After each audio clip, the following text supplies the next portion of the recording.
Denise, you're with the traffic, The daily the traffic. daily traffic, excuse Yes. me. That's what you're focusing on. And talk to us about that. Talk to us the reality of human trafficking, what that Sure. is, and how prevalent it is in America.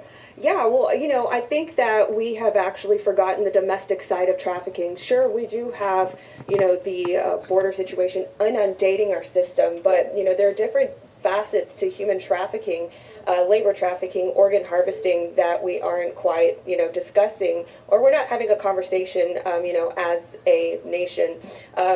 Just to give you a little insight to that, if we break it down to figures, when you have illicit spa, massage places, you get hundreds of customers, per day, and then you charge a door fee, and what that boils down to is per year annual, just an illicit massage parlor will make them about $400 million.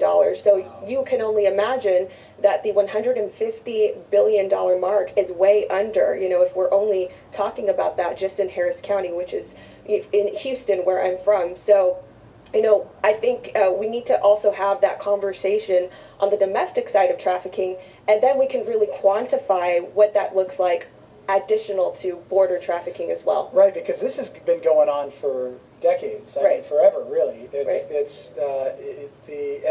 You don't think about that. You think about these massage parlors. Well, people don't realize many of those people are captive. Many of them are slaves to that massage parlor. This is modern day slavery, and so many others. We've got we've got foster parents and the foster system. You don't hear about these stories that are buying and selling children and are swapping them amongst themselves, and nobody's talking about it. Many of the organizations that pretend to be advocating for children are actually involved in trafficking of those children. Well, listen, our foster care system and the Child Protective Services system is already broken. It was already fractured. So by taking in, more of those children from foreign nations, that just fractures the system even more. Also a problem is that we don't have enough survivor beds in America. There are more animal shelter spaces for animals than there are for actual human beings. And that is a problem. This is why there needs to be a nationwide conversation. Just like you see people getting more involved in grassroots movements, we see it with people going to commissioners' meetings, budget planning meetings, getting to know who their local officials are. We also need to get involved in a grassroots movement to combat trafficking, and we can all do it at our own capacity.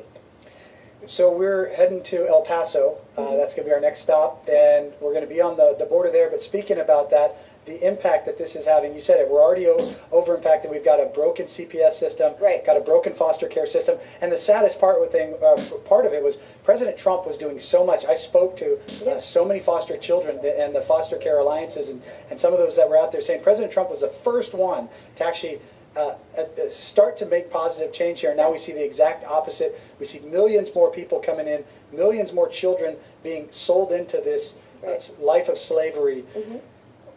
How do the American people that are out there that feel like they're helpless, what can they do to help this? Yeah, I would say firstly, get involved with a local counter-trafficking ministry. That's how I started. I got into the work. I actually went to the streets inside the brothels. For instance, in Houston, there are cantinas in which they do, for decades, and this is an ancient dark art.